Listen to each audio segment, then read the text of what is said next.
Today we were early for lessons with Granddad.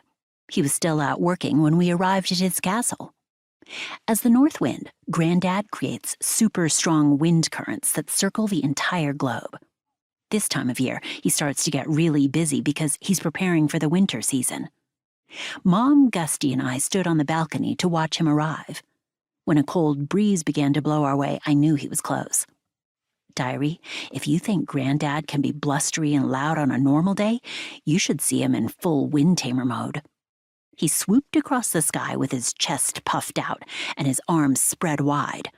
Dark gray clouds trailed behind him for miles, like a cloak. He took a deep breath and blew it out in all directions. When the icy blast reached me, I shivered and snuggled Gusty tightly in my arms.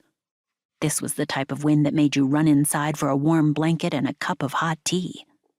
This was the wind that could change a whole season. As cold as I was, I stayed on the balcony watching Granddad until he was finished. I felt so proud of him. He looked regal, commanding, and confident. Will I ever be that sure of myself? Once Granddad came inside, and after we all had hot tea and snowflake cookies, we got down to our lessons. To help me choose my task, Granddad ran me through some winter magic exercises. First, I made glittering, spiky icicles. Ah, these are great, Lina. Perhaps icicle making will be your task. Thanks, Granddad. But maybe I should do something with snow? I went to the courtyard and swung my arms to swirl up some thick snow clouds that dumped heaping drifts of fluffy snow. Gusty got a big kick out of those. But did I really want my one task to be something that made people have to shovel their sidewalks? So we went to the pond in Granddad's garden. I waved my hand over the surface and froze it solid. Gusty bounded across it and slid on his belly. Granddad nodded at me approvingly. Lina, the freezer of ponds. That would be a wonderful thing to enter into the Book of Skies.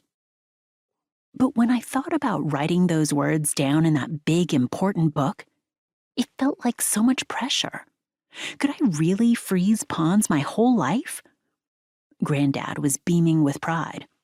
Next Saturday is the choosing ceremony. Everyone will be very excited to see what you pick. Hold on. What do you mean, everyone? The family. I've invited all your aunts, uncles, and cousins to come and share in your most special day. Gulp, Diary. Lina, do you want to cancel it? Granddad asked. Maybe you're not ready to choose just yet. Granddad's proud look had faded. I couldn't disappoint him. No, don't cancel. I'll be ready. The thought of my whole family watching me choose my task made me start sweating. And that's not an easy thing to do when you're standing on a sheet of solid ice.